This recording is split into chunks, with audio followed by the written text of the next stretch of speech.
Hey, there's no way 92% of new agents are failing at final expense, especially in 2023. So I want to talk about in this video a couple of things that I wish somebody would have talked to me about when I first started selling final expense over the phone. Some of the biggest challenges for me when I first started was just becoming profitable. Okay, aside from the fact of leads, I really got lucky and got with a really good IMO right out the gate. Now, I say right out the gate, I probably got a couple of contracts floating around somewhere out there. As I always like to joke about it, you know, a bunch of these half-stepping, half-assing companies out here who promise you the world. Then once you get contracted, they kind of ghost you. I got a couple of those, right? We got a couple of those contracts maybe floating out there. But as far as who I really jumped in head first with, I got lucky with the business partnership with Digital BGA, as most of you guys already know. That's my upline,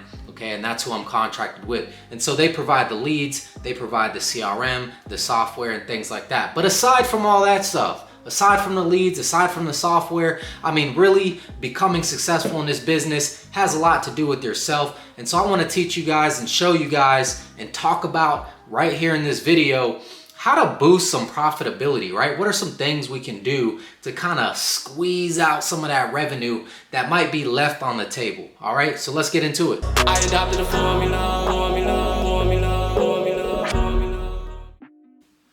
So the first thing I'm gonna talk to you guys about, it's gonna be the follow-up. You got two different follow-ups. You got your policy reviews where you annually check up with your clients who you've already sold business.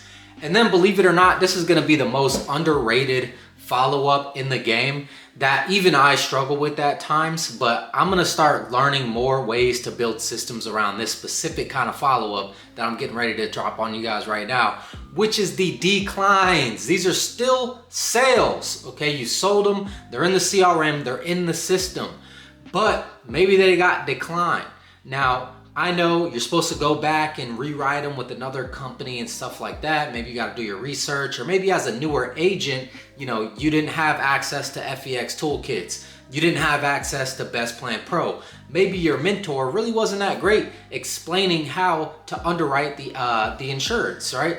So you want to go back and follow up with some of those people that got declined. Maybe even a year later, 2 years later. Hey, they're still your lead. You still did business with them. You still have permission to go ahead and call these leads. The second thing I want to talk to you guys about, it's local events, okay? You might be in a big city. You might be in a small city. But what you want to do is really tap in with the city, the Chamber of Commerce, things like that. Just type in, I'm in Austin, Texas, so you got things to do in 512 or something like that. Just Google your area code, your zip code, and see where you guys can set up a booth. I mean, even if it's like a food vendor or whatever the case is, you just never know who you're gonna meet, what kind of connects you're gonna get from some of these local meetups.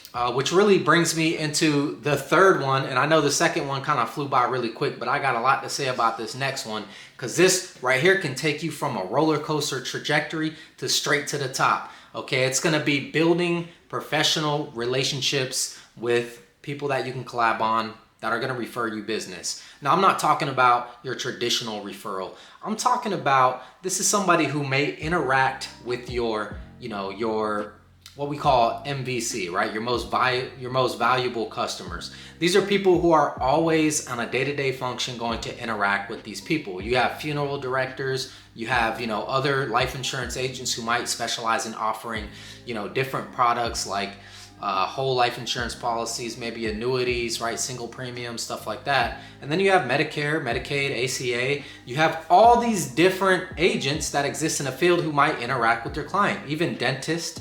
Okay, so you guys got to get a little bit creative. Once you get creative, you want to start networking with all these other professionals. Let them know that you want to send clients their way as well, and that way they'll be more receptive to establishing that partnership. Man, I've seen agents turn to agencies overnight because they can't run the amount of volume that they're getting from different referral sources. I'm talking about like These are the profit boosters that we need to be chasing. Those are some of my tips on how to boost your profits in the final expense telesales game, right? So hey, if you guys found any value in this video, like, comment, sub, do what you gotta do. Hey, until next time, thanks for tuning in.